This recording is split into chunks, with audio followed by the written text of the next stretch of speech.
अज़ीज़ नाज़रीन, उम्मीद है कि आप सब खैरियत से होंगे और आपकी पढ़ाई बेहतर चल रही होगी। मयारी उर्दू में आप तमाम का दिली खैर मक़दम है। हम लोग हिस्सा ड्रामा को आगे बढ़ाते हुए आज देखेंगे ड्रामा एक था राजा का दूसरा पार्ट। चूँकि ये ड्रामा बहुत तवील है, इसीलिए इसे एक वीडियो में समेट पाना बहुत मुश्किल है, इसीलिए मैंने इसे हिस्सों में तक़सीम कर दिया है। तो आज हम लोग दूसरे हिस्से को देखेंगे। पहले हिस्से को अगर आप नहीं देखे थे तो पहले उसे देख लें, उसके बाद इस हिस्से को देखें, क्योंकि ड्रामा के हवाले से ये वीडियो बहुत ज़्यादा अहम है। क्योंकि इस वीडियो के देखने से आपके मौरूज़ी सवालात और तफ़सीली सवालात हल हो जाएंगे, ये मेरा मानना है। तो आप पहले उस वीडियो को देखें, यकसुई के साथ देखें और उसके बाद इस वीडियो को देखें। अब तक हम लोगों ने जो देखा है इससे कबल की वीडियो में, मैं उसकी तलख़ीस बयान कर दूँ पहले, ताकि सिलसिला बना रहे। तो इसकी तलख़ीस ये है कि दरबार लगा हुआ है, दरबारी राजा के मुंतज़िर हैं। राजा आता है जो कि नहायत गंभीर, दुबला पतला, कमज़ोर है। वो ख़ामोश है, परेशान है। वज़ीर हमारे सामने आता है जो कि लंबा चौड़ा है, होशियार नज़र आता है। वो राजा से कहता है कि आपके ख़ामोश हो जाने की वजह से मुल्क की हालत बहुत ज़्यादा ख़राब है। इसकी तफ़सील है जो आप देखेंगे बाद में, बहुत ख़राब है। तो राजा से बहुत मन्नत समाजत करने के बाद जो है राजा अपनी ख़ामोशी जो है वो तोड़ देता है और बताता है कि मैं इसलिए ख़ामोश था क्योंकि मेरे पास कोई औलाद नहीं है। तो चूँकि औलाद नहीं इसलिए वो ख़ामोश था। तो वज़ीर ये सुनते ही कहता है कि राजा, ये परेशानी की वजह नहीं है, ये इसकी वजह से ख़ामोश नहीं होना चाहिए। आपकी उम्र ही क्या हुई अभी, हो जाएगा, आप साहिब औलाद हो जाएंगे। ये सुनकर राजा को गुस्सा आ जाता है और वो कहता है कि तुम पिछले 5 साल से मुझे यही दिलासा देते आए हो कि हो जाएगा, लेकिन अब तक ऐसा नहीं हुआ है। लिहाजा मैं ये सल्तनत, ये राजपाट छोड़ करके किसी जंगल में जा कर के सन्यास बन जाऊंगा। ये सुन करके वज़ीर घबरा जाता है, तमाम दरबारी घबरा जाते हैं और कहते हैं कि ये जुल्म ना करें।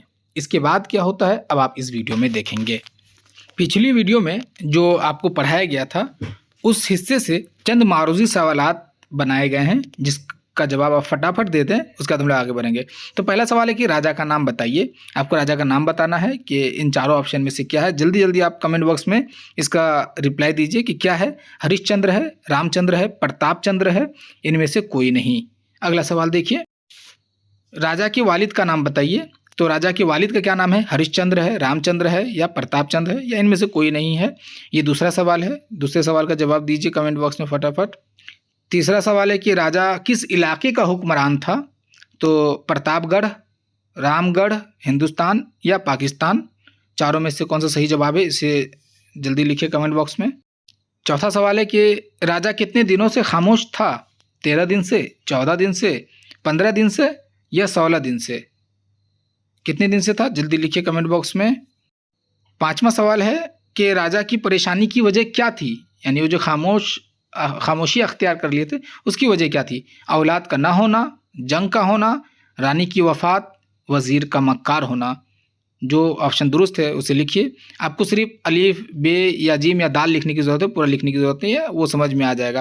क्वेश्चन नंबर और ऑप्शन नंबर लिख दीजिए, समझ में आ जाएगा कि आप देख रहे हैं सही से। अगला सवाल है कि पिछले खाली जगह से तुम यही दिलासा देते आए हो, लेकिन अब मेरे सब्र का पैमाना लबरेज हो चुका है। ये इक़्तिबास है, ये जुमला उठाया गया है आपके ड्रामे से, और यहाँ पे जो डैश है यहाँ पे आपको सही लफ्ज़ का इंतखाब करना है। तो पिछले 3 साल से, 4 साल से, 5 साल से या 6 साल से, ये जो जुमला है इसको आप सही ऑप्शन के साथ भरिए। अच्छा, ये सवाल इस तरह भी हो सकता है, जैसे मान लीजिए पिछले वो दे करके तुम यही दिलासा देते आए हो, पैमाना लबरेज हो चुका है। ये भी सवाल हो सकता है कि मुतकल्लिम कौन है और मुखातिब कौन है, ये अक्सर पूछा जाता है। तो इस जुमले का मुतकल्लिम जो है मैं बता देता हूँ, ये राजा है, और मुखातिब जो है वो वज़ीर है। तो इन तमाम सवालों के जवाब दीजिए। अब हम लोग आगे बढ़ते हैं और शुरू करते हैं दूसरे हिस्से को। किताब खोल करके आप अपने सामने रखिए। वज़ीर कुछ सोचते हुए, एक उपाय है महाराज। राजा इश्तियाक से, वो क्या, इश्तियाक से यानी कि चाहत में, बेचैन होकर के, जैसे हम लोग किसी चीज़ की चाहत करें और कोई बोले कि हाँ ये मेरे पास है, तो हम लोग बेचैन होकर के पूछते हैं, शौक़ से एकदम, कि वो क्या। ठीक है। वज़ीर, महाराज मैं आपकी कई ऐसी औलाद को जानता हूँ जो मुल्क के विभिन्न यानी कि मुख्तलिफ घरानों में पल रहे हैं। अगर आज्ञा हो यानी कि इजाज़त हो तो उनमें से एक को ले आऊँ। यानी कि वज़ीर कह रहा है कि मैं मुल्क भर में ऐसे, अब यहाँ पे देखिए बादशाहत में आप हिस्ट्री में पढ़े होंगे कि बादशाहों की जो है बहुत सी रानियाँ तो होती ही थी, लेकिन बादशाह जो है और भी मतलब अपने हिसाब से अपने आप को जो है खुश करते थे। उनके ताल्लुकात मुल्क भर में हुआ करती थी। तो वो कह रहे हैं कि मुल्क में ऐसे भी औलाद हैं जो कि रानियों से नहीं लेकिन औलाद है। अब देखिए राजा गुस्से में खड़े होकर के, गुस्सा में आ गया एकदम, नहीं हरगिज़ नहीं, तुम्हारा दिमाग चल गया है, मैं जायज़ औलाद चाहता हूँ जो मेरी महारानियों की कोख में पैदा हो, कोख से पैदा हो, वही इस सल्तनत का वारिस हो सकता है, वरना कोई नहीं। ज़रा सोचो, अगर उन्हें ले आए तो जनता पर और फिर हमारे पुरखों के इस राज पर क्या असर पड़ेगा। देखिए जायज़ और नाजायज़ का ताल्लुक जो है, जैसे हम हमारे समाज में या मज़हब के रूह से जो है शादी करने से पहले अगर किसी के यहाँ कोई औलाद हो तो वो नाजायज़ है, शादी करने के बाद अगर है तो वो जायज़ है। तो ज़ाहिर सी बात है रानियों से नहीं है औलाद, यानी कि नाजायज़ है वो सब औलाद। तो वही राजा कह रहा है कि ये सब नाजायज़ औलाद है, और अगर इनको लेकर के आ गए तो ज़ाहिर सी बात है जो पुरखों का जो सिलसिला चलता आ रहा है वो ख़राब हो जाएगा। ज़ाहिर सी बात है नाजायज़ चीज़ों को इंसान जो है वो इज़्ज़त की नज़र से नहीं देखते हैं। तो वही मामला है। आगे देखिए, वज़ीर माफ़ी चाहता हूँ, आप ऐसा करें एक ब्याह और कर लें। अब वज़ीर ज़ाहिर सी बात है जब राजा गुस्सा में आ गया तो माफ़ी मांगना ज़रूरी है, वरना क्या पता सर के कलम करने का हुक्म दे दे। तो बोलता माफ़ी चाहता हूँ, और उपाय क्या दे रहा है कि एक ब्याह यानी कि एक शादी और कर लीजिए। राजा मायूसी से, इससे क्या फ़ायदा होगा, हमने 17 ब्याह किए, कोई औलाद नहीं हुई, तो एक और ब्याह से क्या होगा। नहीं, मुझे ऐसा लगता है मुझ पर किसी का शराब है। तो राजा कहता है मायूसी से कि नहीं भाई, 17 शादी हो चुकी है और उससे जब औलाद नहीं है तो ज़ाहिर सी बात है और एक शादी करने से क्या होगा। फिर वज़ीर चौंकते हुए, शराब यानी कि आप पे शराब, शराब यानी बद्दुआ। महाराज ऐसा नहीं हो सकता, आप घबराइए नहीं, मैं आज ही मुल्क में ऐलान किए देता हूँ कि जो कोई हमारे राजा की औलाद के लिए उपाय यानी कि उपाय मानी कि हल सोल्यूशन उपाय कोई इलाज या मशवरा दे सके और कारामद हो तो उसे 10,000 नकद इनाम दिया जाएगा। वजीर कह रहा है कि मुल्क में ऐलान कर देंगे और अगर कोई उपाय बता दिया तो 10,000 रुपये दे देंगे। राजा, इनाम की रकम 5,000 कर दो क्योंकि शाही खजाने में रुपए कम हैं। अब देखिए राजा के यहाँ जो है खजाना भी कम पड़ चुका है, वो कह रहा है कि रकम भी 5,000 कर देने को। आगे देखिए मजा आएगा। वजीर हाथ जोड़कर, ऐलान 10,000 करते हैं, तभी लोग प्रयत्न करेंगे यानी कोशिश करेंगे। रही देने की बात तो वो अपने हाथ में है। अब देखिए यहाँ पे ये चालबाजी है। जाहिर सी बात है अगर राजा जो है आपका हुक्मरान जो है अगर कुछ बोल करके ना करे तो आप क्या कर लेंगे एक आदमी। तो ये मामला कि अपने हाथ में दें या नहीं देंगे कोई मसला नहीं है, लेकिन 10,000 का ऐलान करे ताकि लोग ज़्यादा पैसा दे करके काम करने की कोशिश करें। राजा डर के लहजे में, ठीक है, जो बेहतर समझो करो, यानी कि तुम्हारे ऊपर है जो करना चाहो। वजीर, महाराज अब आप अपना मूड ठीक कर लें ताकि दरबार की बाकायदा कार्रवाई शुरू की जा सके। राजा मुस्कुराने की कोशिश करते हुए, ठीक है, अब मेरा मूड कदरे बेहतर है।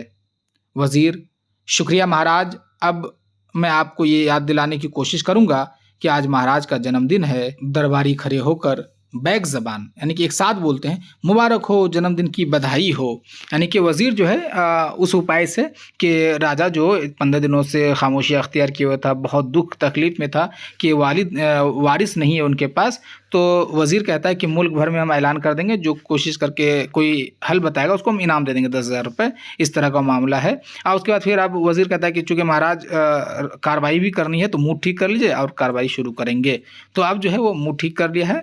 अब जो है वज़ीर की कार्रवाई क्या है, वज़ीर याद दिलाता है कि आज जो है आपका जन्मदिन है। तो दरबारी सब जो है उसको बधाई देते हैं। राजा सरखम करके मुबारकबाद कबूल करता है। चूँकि वो उदास ही है, वो हंसने की कोशिश कर रहे हैं लेकिन वो उदास ही है। जब हम उदास होता है हंसने की कोशिश करते तो चेहरा और आँखें जो है वो बता देती हैं कि हम उदास हैं। वज़ीर बाआवाज़ बुलंद कहता है, हाज़रीन दरबार, आज राजा राजगढ़ श्री प्रताप चंद्र पुत्र हरिश्चंद्र की 28वीं सालगिरह हम निहायत शानदार तरीके से मनाएंगे। यहाँ पे याद रहे 28वीं, वो उससे पहले आप याद रखें कि कितनी शादियाँ की हैं, 17। उसके बाद कितने साल से वज़ीर कह रहा था, 5। उसके बाद जा कर के इनाम कितना करना था उसको 10,000, और राजा कहता है कितना करने के लिए 5,000। उसके बाद जा कर के इनकी जो है वो कितनी सालगिरह है, तो 28वीं सालगिरह है। ये सब आपको याद रखने की ज़रूरत है। उसके बाद देखिए राजा, हैं आज 15 तारीख है, यानी कि उनका जन्मदिन महीने की किस तारीख को है? 15 को, याद रहे। आज मेरा जन्मदिन है और मुझको ही याद नहीं। हाँ, आज मेरा जन्मदिन है। फिर गरज कर, लेकिन ये जन्मदिन 28वां हरगिज़ नहीं बल्कि 25वां है। आप लोग आखिर मेरी उम्र बढ़ाने पर क्यों तुले हुए हैं? यानी कि जब वो वज़ीर ऐलान करता है कि 28वां सालगिरह, तो उसको याद आता कि अच्छा आज 15 तारीख है, यानी कि मेरा जन्मदिन है। फिर उसको याद आता कि अच्छा ये 25वां जन्मदिन है, ना कि 28वां, यानी कि 25 साल का हुआ, 28 साल का नहीं हुआ है।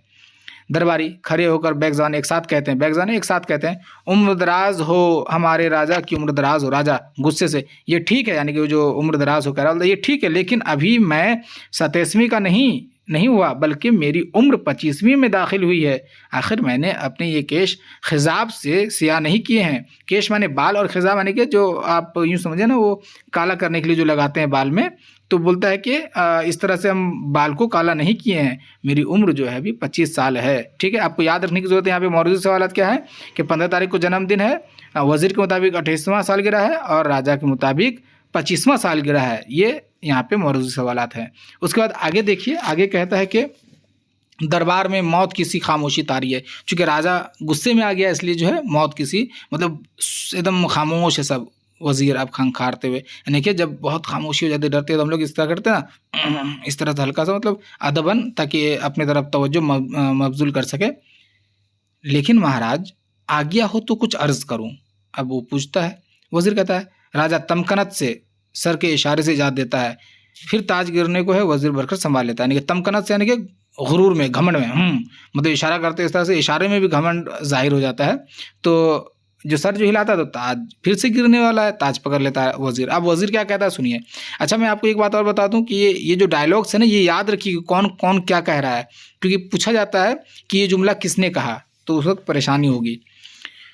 ये इस तरह याद रखने की एक ही मतलब तरीका, याद रखने का एक ही तरीका है, वो ये है कि इसको आप 2-3 बार पढ़िए। राजा क्या कहता है आप सुनिए। नहीं, वज़ीर कहता है, महाराज आपकी याददाश्त कुछ कमज़ोर हो चली है। पिछले साल ही आपने 27वीं सालगिरह मनाई थी, और देखिए ये कह रहा है डॉट डॉट डॉट, इसका मतलब है कि वो कहना चाह रहा था कि मनाई थी और आप अभी कह रहे हैं कि ऐसा ऐसा, लेकिन वो बात काट देता है। कौन? राजा बात काटते हुए, यानी कि वो जो कह रहा था वज़ीर बात काटते हुए, हरगिज़ नहीं, मैं जो कह रहा हूँ उसे पत्थर की लकीर समझिए, ये मेरी 25वीं सालगिरह है। ठीक है। दरबारी खड़े होकर बैग जमाने, यानी कि एक साथ, ठीक है, 3 वर्षों में क्या आता जाता है। एक दरबारी, यानी कि जो तमाम दरबारी बैठे होते हैं उनमें से एक खड़ा होता है, और ये गालिब का शेर है कि तुम सलामत रहो 1000 बरस, हर बरस के हों दिन 50,000। ये शेर भी याद रखिएगा कि पूछा जा सकता है कि इस शेर का इस्तेमाल किस ड्रामे में हुआ है। बहरहाल तो ये शेर पढ़ता है, राजा खुश होकर सर से मोतियों की माला उतार कर फेंकता है, सब दरबारी उस पर टूट पड़ते हैं, माला बिखर जाती है, सब मिलकर बांट लेते हैं। वही दरबारी, यानी कि जिसने ये शेर पढ़ा था, एहतजाज करते हुए, यानी कि थोड़ा गुस्से में आकर के, ये क्या महाराज, माला तो आपने मुझे खुश होकर दी थी, फिर ये सब क्या? मेरे हाथ एक ही मोती लगा। राजा, आप नहीं जानते मेरे देश में जमहूरियत का राज है, यानी कि तमाम लोग बराबर हैं, डेमोक्रेसी का राज है, इसमें सबों को बराबर के हुकूक हासिल हैं। ठीक है। दरबारी बुरा समूह बना करके बैठ जाता है। वो जो शेर पढ़ता है, तो शेर पढ़ने की एवज में राजा एक मोतियों भरा हार फेंक देता है, और जो है तमाम लोग उसको बांट लेते हैं। उसके बाद देखिए अब वज़ीर क्या बोलता है। वज़ीर, इस शुभ घड़ी को अमर बनाने के लिए मैंने पिछले हफ्ते शहर में मुनादी करा दी थी, मुनादी यानी ऐलान करा दी थी कि जो कोई राजा को किसी तरह का उपहार देना चाहे वो खुद उपहार लेकर दरबार में हाजिर हो। लिहाजा मैंने आज सुबह से ही किले के बाहर लोगों का इज़्दिहाम यानी कि भीड़ देखा है। ये रात ही से किले के बाहर कतारों में लाइन में खड़े हैं और हस्ब तौफीक यानी कि अपने मुताबिक अपने राजा के लिए कुछ न कुछ लेकर राजा से मुलाकात का शर्फ हासिल करने के लिए बेचैन हैं। अब अगर महाराज इजाज़त दे तो इन्हें अंदर आने को कहूँ। यानी कि वो ऐलान करा दिया था। यहाँ तक मेरे ख्याल से ये समझाने की ज़रूरत नहीं है, आसान है। राजा हाथ उठाकर, ठीक है आने तो, यानी कि एक एक करके अंदर लाया जाए, लेकिन अंदर आने से पहले उनकी अच्छी तरह तलाशी ले ली जाए। तुम जानते हो भीड़ देखकर मैं नर्वस हो जाता हूँ। नर्वस के माने क्या है कि खौफ में आ जाना, परेशान हो जाना, बेचैन हो जाना, डर जाना वगैरह, है ना। तो चूँकि उपहार देने आएगा लोग तो चेक करके आने वाली। वज़ीर संतरी को इशारा करता है, यानी कि जो दरबान है वो चला जाता है। कुछ लम्हे बाद उसके हमराह एक फाका ज़दा बूढ़ा दाखिल होता है। नंगे बदन, नंगे पाँव, झांकती हुई पसलियाँ और धसी हुई आँखें, चारों ओर दरबार की शान व शौकत देखकर मबहूत है। मबहूत यानी हैबत में है। ज़ाहिर-सी बात है, एक गरीब इंसान एक महल में दाखिल हो जाए तो महल की जो चकाचौंध जो रानाइयाँ हैं उसको देख के ज़ाहिर-सी बात है वो हैबत यानी डर में आ जाएगा, खौफ में आ जाएगा। तो राजा के दरबार में जन्मदिन के मौके पर सबसे पहले कौन आता है? तो सबसे पहले बूढ़ा किसान आता है, ये आपके ज़हन में हो। ये बहुत ज़रूरी है। ये मारूज़ी सवाल के लिए सबसे ज़्यादा कि सबसे पहले बूढ़ा आता है और उसकी हैयत कैसी है? ये यहाँ पे क्या लिखा है कि फ़ाक़ा ज़दा बूढ़ा दाखिल होता है। नंगे बदन, नंगे पाँव, झाँकती हुई पसलियाँ और धसी हुई आँखें। देखिए, अब जब इन लफ्ज़ों के ज़रिए जैसे एक पेंटर एक तस्वीर बनाता है ना, तो जो अदीब या शायर होते हैं वो भी लफ्ज़ों से तस्वीर बना देता है। अब देखिए, नंगे बदन, ज़ाहिर-सी बात है किसान जो है वो ज़्यादातर जो है वो गंजी या फिर वो जैसे लुंगी वगैरह बांध करके रहते हैं। नंगे पाँव, किसान है तो नंगे पाँव, झाँकती हुई पसली, यानी कि पसली जो है वो उनकी हड्डियों को आप गिन सकते हैं। धसी हुई आँखें, यानी आँखें पूरी तरह से दब गई। तो ये इस तरह से तस्वीर है, तो ये आप ज़हन में रखें। अब आगे देखिए क्या है। दाखिल तो हो गया बूढ़ा, अब क्या हो रहा है आगे वो देखिए।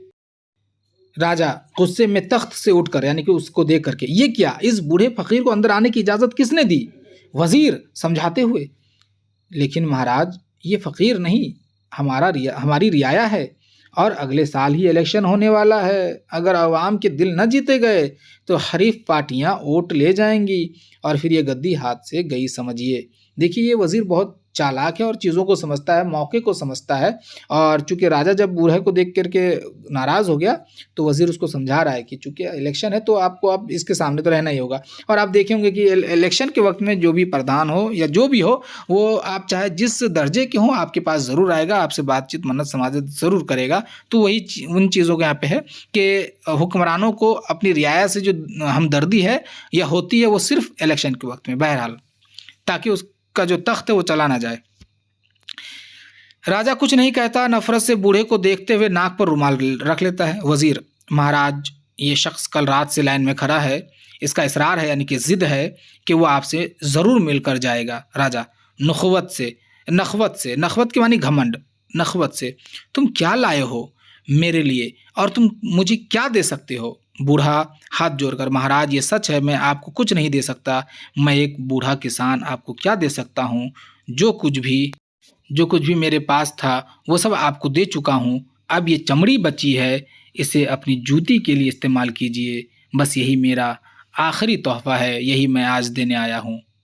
ठीक है, मेरे ख्याल से क्लियर है, इस चीज़ को समझाने की ज़रूरत नहीं है। राजा गुस्से में लाल पीला होकर, बूढ़े नाबकार माने बेकार, नालायक, नाबकार, तेरा दिमाग चल गया, यानी कि तू पागल हो गया है। मेरी जूती को तेरे बूढ़े चमड़े की हाजत नहीं, अलबत्ता मैं तेरी खाल उधरवा कर इसमें भूस भरवा सकता हूँ। भूस समझते हैं, खेती बाड़ी जब हम लोग करते हैं धान से जो निकलता है उसको हम लोग भूसा या भूसी बोलते हैं। बूढ़ा आजिज़ी से, वही कीजिए सरकार, बड़ी मेहरबानी होगी, अब और जिया नहीं जाता, मैं चाहता हूँ कि मरकर भी आपके काम आऊँ। वज़ीर राजा के कान में कुछ कहता है, फिर किसान से मुखातिब होता है। चूँकि राजा जो है वो नाअक्ल है, अक्ल से काम नहीं ले रहे, वज़ीर समझदार है। अब वज़ीर देखिए, वज़ीर कहता है कि बूढ़े तू किसान है, तुझे ज़िंदा रहना है, अगर तू ज़िंदा नहीं रहेगा तो हम कैसे ज़िंदा रहेंगे? अगर तू खेत नहीं जोतेगा, गल्ला नहीं उगाएगा, गल्ला ने अनाज नहीं उगाएगा तो हम क्या खाएंगे? जाहिर है हम तो ये नहीं कर सकते, इसलिए हमारी ज़िंदगी की खातिर तुझे ज़िंदा रहना बहुत ज़रूरी है। बूढ़ा, लेकिन सरकार अब मेरे हाथ पाँव इतनी में ताकत नहीं कि मैं हल जोत सकूं। बहुत जल्द थक जाता हूँ, दिन भर में 1/4 खेत भी नहीं जोत सकता, यानी कि वो जो बैल लेकर के ज़मीन को हम लोग चीरते हैं उसको जोतना कहते हैं, सोचता हूँ मेरा ज़िंदा रहना किस काम का। राजा, हम कुछ नहीं सुनना चाहते, जा वक्त ज़ाया न कर, दिन चढ़ आया, यानी कि सूरज निकल गया है, खेत को जा। बूढ़ा, खेत जाकर क्या करूँ, नहर सूखी पड़ी है, आप पाशी का कोई बंदोबस्त नहीं। दूसरे गांव से पानी लाने के लिए इलेक्ट्रिक पंप ज़रूरी है और इसके लिए पैसे चाहिए जो मेरे पास नहीं। देखिए, ये जो आप देख रहे हैं ना, ये उस हुक्मरान के वक़्त में किसानों की यही हालत थी कि उसके पास कुछ नहीं है, वो बूढ़ा हो चुका है, फिर भी वो खेती कर रहा है, नहरें सूखी हुई है कि वो आबापाशी कर सके या उसके पास पैसे हों कि वो पंप ले सके, कुछ नहीं है उनके पास। तो परेशानी के आलम में जो है किसान मरने की ही सोचता है और आज के वक़्त में भी यही हो रहा है कि किसान देखेंगे आप आए दिन हर रोज़ 1 या 2 किसान खुदकुशी कर लेता है। ज़ाहिर-सी बात है, हुकूमत जो है उसके साथ नहीं है और कहती है हुकूमत कि हम किसानों और गरीबों के साथ है। बहरहाल, चूँकि वो बूढ़ा बोल रहा है कि पैसे नहीं है, तो राजा क्या कह रहा है सुनिए, पैसे नहीं है, तू बैंक क्यों नहीं जाते? आखिर हमने बैंक गरीब किसानों के लिए ही तो नेशनलाइज़ किया है। तुम वहाँ जाओ, रुपए ज़रूर मिलेंगे। यानी कि इस हुक्मरान के वक़्त में जो बैंकें थीं, उन तमाम को जो है वो नेशनलाइज़ कर देते हैं, सरकारी बैंक बना दिया जाता है। तो कहता है कि वहाँ जाओ, वहाँ तुमको पैसा मिलेगा। तो बूढ़ा बोलता है कि मैं जा चुका हूँ, रुपए मिलने तो दरकिनार यानी दूर की बात है, मेरी जेब से ₹15 भी चले गए। याद रखिएगा कितने रुपए चले गए थे? लोन के चक्कर में ₹15 चले गए थे। राजा चौंकर, वो किस तरह यानी कि ₹15 किस तरह खत्म हो गया भाई लोन मिले बगैर? बूढ़ा, बैंक के क्लर्कों को देने और बड़े बाबू तक पहुंचने में। ये याद रखिएगा कि उसका ₹15 कैसे खत्म हुआ था कि बैंक के क्लर्कों को देने और बड़े बाबू तक पहुंचने में। वजीर, फिर यानी फिर क्या हुआ? बूढ़ा, फिर क्या, साल भर उन्होंने दौड़ाया, मेरा खेत बड़े बाबू ने आकर देखा और घूस मांगा।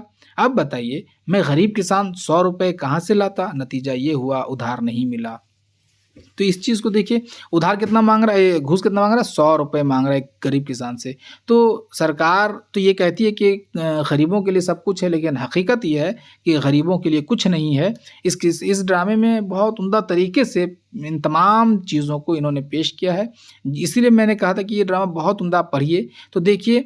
किसी भी हुक्मरान, ये तो ख़ैर कमाल अहमद ने किसी एक हुक्मरान का तयन किया, लेकिन आप मौजूदा दौर में देख लीजिए, मौजूदा दौर में भी किसान परेशान है, हर जगह परेशान है। तो किसानों के साथ ये मामलात होते रहते हैं, ये इन्होंने दिखाने की कोशिश की है। अब देखिए, अब आगे क्या कह रहे हैं कि वज़ीर, तो तुम किसी जौतदार के पास अपना बैल गिरवी क्यों नहीं रख देते? बूढ़ा, सरकार, अगर बैल भी गिरवी रख दूं तो हल कैसे जोतूं? और मुझ बूढ़े में इतना दम नहीं कि खुद बैल की जगह ले लूं। राजा, ठीक है, क्या तेरा कोई लड़का नहीं जिससे बैल का काम लिया जा सके? देखिए कितना गिर सकता है इंसान। बूढ़ा आंखों में आंसू भरकर, महाराज, मेरे 3 जवान बेटों को तो आपने फौज में ज़बरदस्ती भर्ती कर लिया और एक-एक करके युद्ध में मारे गए, जंग में। इसके 3 बेटे थे और तीनों बेटे जंग में मारे गए।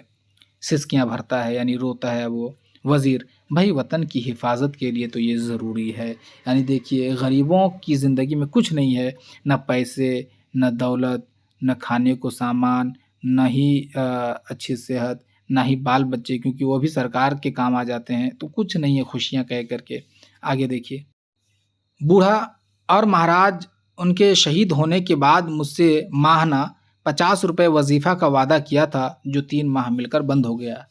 तो उनके जो तीनों बेटे शहीद हो गए जंग में, तो वादा किया गया था कि ₹50 माहाना दिया जाएगा, लेकिन ₹50 के मिला, लेकिन 3 महीने मिलके बंद हो गया और ज़ाहिर-सी बात है गरीब आदमी फिर दोबारा चालू भी नहीं करा पाएगा। तो ये याद रखिएगा, मारूज़ी सवाल में आ सकता है कि कितना रुपए वज़ीफ़ा मिलता था? ₹50। कितनी माह तक मिला? तो 3 माह तक मिला। वज़ीर, ओह! वो वज़ीफ़ा हमें मजबूरन बंद कर देना पड़ा था पड़ा था, क्योंकि शाही ख़ज़ाने में अब इतना रुपया नहीं कि दिया जा सके और फिर तुम किसान लोग भी मालगुज़ारी बाकायदगी से अदा नहीं करते। मालगुज़ारी नहीं, टैक्स। बूढ़ा, कैसे करूँ? पिछले सैलाब में फसल बर्बाद हो गई और इस साल क़हत पड़ने को है। वज़ीर, हमें तुम्हारे साथ हमदर्दी है। हम अपने अगले मंसूबे में तुम किसानों पर खर्च करने के लिए बड़ी रकम रखेंगे। यही जुमला बोल करके जो है हर वक्त जो है हुक्मरान वोट ले लेते हैं इन लोगों से कि हमदर्दी है और अगले मंसूबे में यानी 5 साल जो मंसूबा है उसमें ज़्यादा पैसा खर्च करेंगे, लेकिन होता कुछ नहीं है। होता क्या है वो आप देखे हैं, बूढ़ा किसान की ज़िंदगी को देखिए, किसानों के साथ होने वाले वाक़यात आपको समझ में आ जाएंगे। राजा बोलता है, राजा, बूढ़े, तुम्हारा और कोई नहीं इस दुनिया में? बूढ़ा, 3 लड़कों के अलावा मेरी एक बेटी थी, रूपा। बूढ़े के पास 3 बेटा था और एक बेटी थी जिसका नाम था रूपा। राजा जब पूछता है तो राजा बताता है, ये बूढ़ा बताता है कि मेरी एक बेटी भी है। राजा सुनता है, आंखें चमक उठती हैं। आंखें क्यों चमक उठी? क्योंकि जाहिर सी बात है, इसको एक ऐसी लड़की चाहिए जो इसको औलाद दे सके। तो लड़की का जिक्र आया तो जाहिर सी बात है, इसकी जो ज़रूरत थी पूरी होने की गुंजाइश है, इसलिए वो उसकी आंखें चमक उठी, यानी कि खुश हो गया। रूपा, अब वो कहाँ है? बूढ़ा, सरकार वो तो आपके ही महल में है। आपके ही लोग एक रात उसे चुपके से सोते में उठा लाए थे। गरीबों के साथ, मुफलिसों के साथ हुक्मरान जो है ऐसा ही करते हैं और चुप रहना पड़ता है। राजा नजरें चुराते हुए, जाहिर सी बात, अब ये गलत काम किया तो नजरें चुराने लगा। अच्छा अच्छा, वो रूपा तुम्हारी बेटी है? खैर, बहुत आराम से है, फिक्र की जरूरत नहीं। इसके अलावा कोई? बूढ़ा, महाराज, मेरी बीवी बरसों पहले हैजे में मर गई, क्योंकि उन दिनों अस्पताल में डॉक्टरों की हड़ताल थी और मेरी एक 9 माह की बच्ची को इसी अस्पताल में चूहे खा गए। अब देखिए यहाँ पे गरीबों के साथ का मसला कि ना ही बैंक से कोई हल मिल पा रहा है, वहाँ पे मतलब करप्शन चीज़ों को दिखाया गया। अस्पताल की जो सूरत हाल है, जो हालत है वो ख़राब है, इस चीज़ को दिखाया गया। किसानों के साथ कोई हमदर्दी नहीं, किस तरह से हुक्मरान लूट रहे हैं, इन तमाम चीज़ों को अब तक दिखाया गया है। तो ये कह रहा है कि एक बीवी थी जो कि हैज़े में मर गई अस्पताल में, और एक 9 माह की बच्ची थी, 9 महीने की, उसे चूहे खा गए। वज़ीर, चूहे खा गए? ओ हाँ, हमें खबर है, तहकीक की जा रही है। वज़ीर जानते हैं, चालाक है, बोलता है तहकीक की जा रही है उस बात पे। बूढ़ा, ये तो बरसों पहले की बात है, अब तक तहकीक की जा रही है? अब देखिए राजा, हाँ भाई, सरकारी काम में तो देर होती है, तुम्हारा और कोई नहीं। बूढ़ा राजा के पांव पकड़ते हुए, बस एक आप हैं, आप ही सब कुछ हैं, और भगवान नीचे आप, और हम तो आपको ही भगवान समझते हैं। अब अगर आप ही हमारे ना होंगे तो और कौन होगा? अब जो है वो चूँकि आजिज़ हो गया है, तो पैर पकड़ लिया और कहता है कि आप ही भगवान हैं, आप ही सब कुछ है मेरे लिए, और कोई कुछ नहीं है। राजा गुस्से में खड़ा हो जाता है, नहीं, हम सिर्फ़ तुम्हारे नहीं, हम 50 करोड़ अवाम के हैं। इस 50 करोड़ को भी याद रखिए, डैश में दे सकता है। 50 करोड़ अवाम के हैं। उन 50 करोड़ अवाम के जो हम पर आस लगाए बैठे हैं कि गरीबी कब हटेगी, दुःख के बादल कब छटेंगे। मासूम भोले-भाले अवाम, ये आस हम तोड़ना नहीं चाहते। बूढ़ा, लेकिन महाराज, आखिर ये गरीबी कब हटेगी? राजा पुरुमीद लहजे में, बहुत जल्द। ये आसान काम नहीं जो मिनटों में हो जाए। इसके लिए हमें सब्र करना होगा, हम पर भरोसा कर रखना होगा। एक बार और हमें राजा बनाना होगा। एक बार और इस इलेक्शन में हमें कामयाब करो, फिर देखना तुम्हारे दुख दर्द के दिन दूर हो जाएंगे। यही देखिए तमाम हुक्मरानों का यही कहना होता है कि एक बार और चाहिए, क्योंकि जो भी मसला है वो छोटा नहीं है, बहुत बड़ा है, तो इसके लिए और एक बार हमको जिताना होगा। यही मसला है। अब ज़ाहिर-सी बात है, देखिए ये चलता है कि एक बार हुक्मरान जीतता है तो जो कर्ज़ लेकर के हुक्मरान बना है उसको सधाता है। दूसरी बार जीतता है तो अपनी जेब को भरता है। तीसरी बार जब जीतता है तो फिर वो किसी और के लिए काम करता है। ज़ाहिर-सी बात है, तीसरी बार कोई जीतता नहीं है, दूसरी बार में बात खत्म हो जाती है। तो इसीलिए सब आते हैं और लूट के चले जाते हैं। बूढ़ा सरदाह भरकर, महाराज, तब तक शायद मैं न रहूं। खैर, आज इस मुबारक दिन में मैं आपसे कुछ मांग सकता हूँ। वजीर, मुबारक दिन यानी कि जन्मदिन जो है। वजीर, मांगने की तरह मांग, वरना डॉट डॉट, यानी कि जो मांगना चाहते हो सही से मांगना। जो चीज़ है मांगना चाहते हो वो अच्छी चीज़ हो, देने के लायक हो। ज़्यादा उटपटांग मत मांग लेना, वरना जानते हो कि क्या अंजाम हो सकता है। बूढ़ा, महाराज, मुझे अपनी बेटी रूपा से मिलने की इजाज़त दें, उसे देखने को आंखें तरस गई हैं। राजा, हरगिज़ नहीं। बूढ़ा, सिर्फ एक बार। क्या मांगता है कि मुझे बेटी से मिलना है, लेकिन राजा जो है मना कर देता है कि नहीं, एक बार भी मिलने देंगे, क्योंकि जाहिर सी बात है, आप समझ सकते हैं कि कैद किया गया तो उसके साथ क्या किया जाएगा। आगे देखिए, राजा संतरियों से, ले जाओ इस बूढ़े को, इसका दिमाग चल गया है। 2 संतरी बूढ़े को बाजुओं से कसकर पकड़ लेते हैं। वो अपने को छुड़ाना चाहता है, लेकिन वह उसे घसीटते हुए ले जाते हैं। बूढ़ा चला जाता है। बूढ़ा, मुझे अपनी बेटी से मिलने दो, सिर्फ एक बार, चिल्लाता है वो। चिल्लाता है। क्या चिल्लाता है? कि मुझे अपनी बेटी से मिलने दो, सिर्फ एक बार। राजा तिलमिलाते हुए, कम वक्त ने सारा मूड खराब कर दिया। वजीर संतरी को फिर इशारा करता है, वो चला जाता है। फिर एक नौजवान के हमरा दाखिल होता है, कुर्ते पाजामे में मलबूस, कंधे से थैला लटक रहा है। नौजवान बागियाना अंदाज में दाखिल होता है, यानी कि पढ़ा लिखा मालूम हो रहा है, एटीट्यूड में आ रहा है ये बंदा। ठीक है, तो दूसरा इंसान कौन दाखिल होता है दरबार में? तो एक नौजवान तालिब इल्म। वजीर, नौजवान तुम राजा के जन्मदिन पर कौन सा तोहफा लाए हो? नौजवान, मैं चंद ख्वाब लेकर आया हूँ, चंद सपने। राजा, सिर्फ ख्वाब, सपने? लेकिन हम तुम्हारे ख्वाब लेकर क्या करेंगे? हम अपनी ख्वाबों की दुनिया में रहते हैं, हम दूसरों के सपने नहीं लेते। नौजवान, महाराज, ये ख्वाब, ये सपने आज मुल्क का हर नौजवान देख रहा है। राजा बेपरवाही से, देखता होगा, हमको इससे क्या मतलब?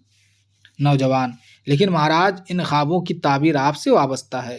आज मुल्क का नौजवान ग्रेजुएट या एमए हो जाने के बाद भी बेकार है। वो वो जो इसने एक सुनहरा सपना देखा था, नौकरी, खुशहाली और तरक्की का, वो सब अब बिखरने को है। इसके तमाम रास्ते बंद हैं, इसके आगे अंधेरा ही अंधेरा छाया हुआ है। आखिर वो क्या करे? राजा, सपना, हा हा हा हा, उन्हें सपने ही देखने दो। अब देखिए, ये जो इससे पहले बूढ़ा था, तो बूढ़ा जो है सिर्फ अकेले बूढ़ा नहीं है। ड्रामे में तो चूंकि एक ही को हम लोग पेश कर सकते हैं, तो वो बूढ़ा जो है मुकम्मल किसान और गरीब तबके की नुमाइंदा किरदार है, याद रहे। उस बूढ़े पे जो हुआ, आप समझ सकते हैं कि समाज में गरीबों के साथ और किसानों के साथ यही होता है। अब जो नौजवान आया है, ये नौजवान तबके का नुमाइंदा है और ये कह रहा है कि नौजवान पढ़ लिख करके, ग्रेजुएट होकर के, एमए पास होकर के बेकार है। वो जो ख्वाब देखा था कि नौकरी होगी, खुशहाली आएगी, तरक्की होगी, वगैरह वगैरह, ये ख्वाब अब चूर होने को, क्योंकि नौकरी मिल ही नहीं रही है, पढ़ के बेकार बैठे हुए हैं। तो क्या करे वो? तो राजा कहता है उन्हें ख्वाब देखने दो। वजीर राजा से, आहिस्ता कहें, इनकी नींद न टूट जाए। फिर नौजवान से, हाँ नौजवान, तुम लोग खुशकिस्मत हो के सपने देख लेते हो, यहाँ हमारी तो फिक्र से नींद ही उड़ गई है। वजीर चूंकि सियाना है, बहुत होशियार है, तो वो कह रहा है कि हाँ चलो, तुम लोग के पास कम से कम इतनी अच्छी किस्मत है कि सपने देख लेते हो, लेकिन हम लोग सपना भी नहीं देख पाते हैं क्योंकि नींद उड़ गई है फिक्र से, बरसों से सो नहीं पाए, आखिर इस मसले को किस तरह हल किया जाए। नौजवान, अब और ज़्यादा दिन इंतज़ार नहीं किया जा सकता, आप हमारी बेकारी दूर करें। आखिर ये नौजवान पढ़ लिख कर क्या करें? फाका करे, फाका नहीं, भूखे रहे, मर जाएं, या चोरी डकैती पर तुल जाएं, बताइए। यानी कि अब बाग ही बन गया, एकदम गुस्से में आ गया कि क्या करिए, नौजवान पढ़ लिख करके भूखे हैं, बेकार बैठे हुए, तो क्या करें, चोरी डकैती करें क्या? अब देखिए आगे क्या जवाब आता है। राजा गुस्से से, नौजवान जबान को लगाम दो, तुम भूल रहे हो किससे मुखातिब हो? जाहिर सा राजा से है। नौजवान, लेकिन महाराज ये बोलने का अधिकार भी तो आपने ही हमें अंग्रेज़ों से दिलाया है। गणतंत्र यानी कि जो जमहूरियत है, इसको हिंदी में गणतंत्र बोलते हैं, का पथ भी तो यानी कि रास्ता भी तो आपने ही दिखाया है। यानी कि जाहिर सी बात है, जमहूरियत में बोलने की आज़ादी है, वही यहाँ पे कहना चाह रहे हैं। राजा, ठीक है, हमने ऐसा ज़रूर किया है, लेकिन इसकी भी हमने एक सीमा यानी कि हद बना रखी है, और इस सीमा को तोड़ने वालों के लिए कानून का जाल भी बिछा रखी है। नौजवान, तल्ख नवाई यानी कि जो एटीट्यूड में बोले थे, घमंड में बोले थे, ऊंची आवाज़ में जो बोले थे, तल्ख नवाई की माफ़ी चाहूँगा, मगर आज आपसे बहुत कुछ कहना है। राजा, तुमने शायद बहुत ज़्यादा किताबें पढ़ ली हैं, इसीलिए ऊट पतांग हाँक रहे हो। अब हमें एजुकेशनल सिस्टम ही बदलना होगा, कोर्स की किताबें तब्दील करनी होंगी तशवीश से, यानी कि सोचते हुए, वरना हमारे नौजवान इम्पोर्टेड लिटरेचर यानी कि जो हिंदुस्तान के बाहर का लिटरेचर है, इम्पोर्टेड लिटरेचर पढ़कर, यानी कि दूसरी ज़बानों का, जैसे इंग्लिश हो, किसी भी ज़बान के लिटरेचर को पढ़कर बर्बाद हो जाएंगे। नौजवान, हमारा एजुकेशनल सिस्टम तो वैसे भी एक फार्स है, यानी वाहियात है, बेकार है। कॉलेजों और यूनिवर्सिटियों में इम्तिहानात नहीं होते, 3 साल का कोर्स 6 साल में होता है। जो बिहार से उस चीज़ को समझ, अभी तो शायद मेरे ख्याल से ठीक हो गया, पहले 3 का 6 हो जाता था, होता है, ताकि पढ़े लिखे नौजवान की संख्या कम हो। इम्तिहान में नक़्ल की खुलेआम इजाज़त है, ये तो पूरे हिंदुस्तान में ऐसा ही है कि इम्तिहान में नक़्ल करने की इजाज़त है, ताकि ये तलबा अपनी सलाहियत खो बैठें। मैं खूब समझता हूँ इन चालाकियों को, अब हम तलबा जाग रहे हैं। राजा गुस्से में कांपते हुए ताली बजाकर, दारोगाए जिंदा, ले जाओ इस बागी को और डाल दो काल कोठरी में, यानी कि जेल में, 2 दिन में दिमाग ठिकाने आ जाएंगे। 2 संतरी नौजवान को गिरफ्त में ले लेते हैं, नौजवान चला जाता है। अब देखिए, यहाँ जो नौजवान बोल रही, ये हिंदुस्तानी यानी कि उस हुक्मरान के वक्त में जो तालीमी निज़ाम है, उन तमाम की अक्कासी है, और मेरे ख्याल से ये आज भी है, ऐसा नहीं कि उस वक्त, आज भी इस ड्रामे में जो भी मसाइल हैं वो उस ज़माने के एतबार से भी हैं, और अभी भी अगर आप देखेंगे तो ये तमाम मसाइल आज भी हमारे साथ मौजूद हैं। बस सिर्फ राजा को आज का हुक्मरान बना दीजिए, अब बाकी देखिए तमाम चीज़ें हूबहू आपको मिलेंगी।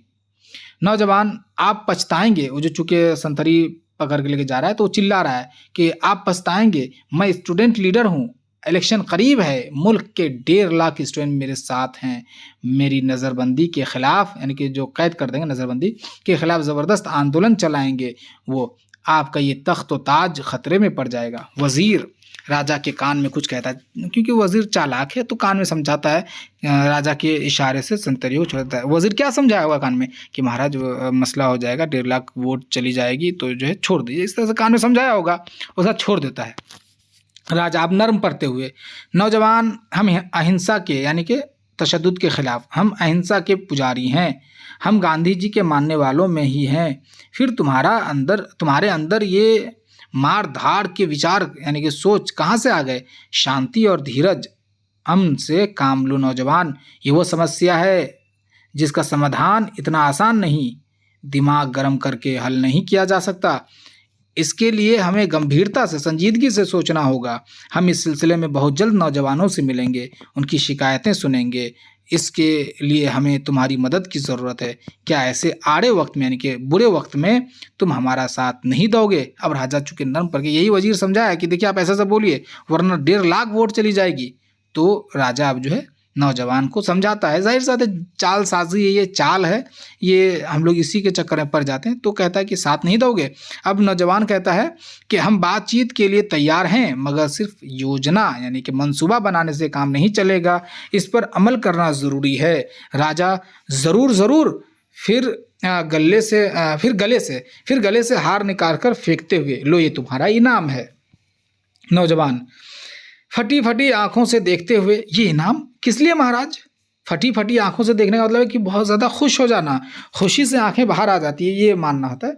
तो वजीर, ये इनाम तुम्हें इस बात के लिए दिया गया है कि आज तुमने एक गंभीर समस्या की ओर ध्यान दिलाया है राजा, और हम साथ ही साथ तुम्हें 50 बीघा ज़मीन अलॉट करते हैं। ये अलॉट अंग्रेजी लफ्ज़ है, यानी दिया जाता है। तो कितना 50 बीघा ज़मीन। नौजवान आंखें फाड़ कर यानी कि बहुत ज़्यादा खुश हो गया है। 50 बीघा ज़मीन, वो किस लिए महाराज? अब देखिए यहाँ से आगे क्या बढ़ रहा है, अब माहौल आप समझ सकते हैं कि हम अपना रहनुमा जिसे बनाते हैं वो क्या होता है, बिगड़ जाता है। देखिए अभी आगे समझ जाएंगे आप। वजीर वो जो पूछता है कि 50 बीघा ज़मीन किस लिए, तो वजीर कहता है, इस ज़मीन के एक हिस्से में बेकार नौजवानों के लिए एक शानदार बिल्डिंग बनाओ, उसमें एक क्लब स्थापित यानी कि तामीर करो, ताकि बेकारी का समय वक्त वो वहाँ बिता सकें। वो उनके सपनों का महल होगा और बकिया ज़मीन तुम अपने नाम कर लो। और हाँ, हम सालाना 50,000 रुपये इस क्लब के खर्च के लिए मुकर्रर करते हैं। कितना? सालाना 50,000 रुपये क्लब के खर्च के लिए, याद रखिएगा।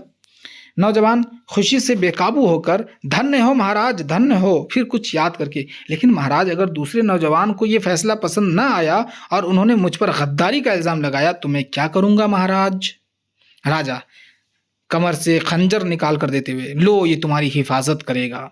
नौजवान खंजर को आंखों से लगाता है, फिर तशवीश यानी कि सोच से पूछता है, लेकिन महाराज अगर थानेदार यानी कि पूछता है कि अगर मान लीजिए हम खंजर से किसी को मार दिए और थानेदार हमको पकड़ लिया तो क्या करेंगे? वजीर, हम तुम्हारे साथ हैं नौजवान, चिंता की कोई बात नहीं। नौजवान खुशी से झूमकर राजा प्रताप जुग जुग जियो चला जाता है। अब देखिए, हम जिसे अपना रहनुमा बनाते, नुमाइंदा बनाते हैं किसी से बात करने के लिए, कोई मसला हल करने के लिए, वो अपना मसला हल करके बैठ जाता है। तो ये परेशानी है, ये भी इस बात की तरफ भी इशारा किया गया है कि ऐसा ही होता है अक्सर। अब देखिए राजा उसके जाने के बाद बूढ़ा चला गया, बूढ़ा भी राजा को परेशान किया और नौजवान भी आके परेशान किया।